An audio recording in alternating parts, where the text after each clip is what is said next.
mobil hijau gitu berangkat. Sama siapa?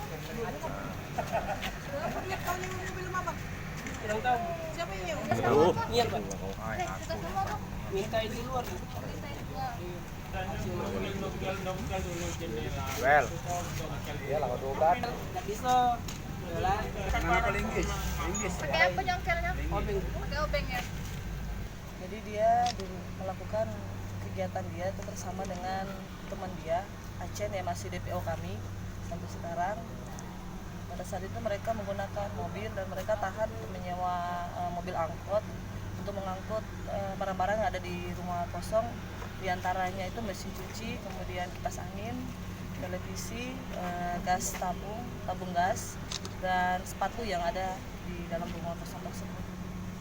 Pengakuan tersangka baru sekali, yang sementara kami masih kejar itu TSK Acen yang otak dari pelaku untuk melakukan kegiatan kejahatan ini.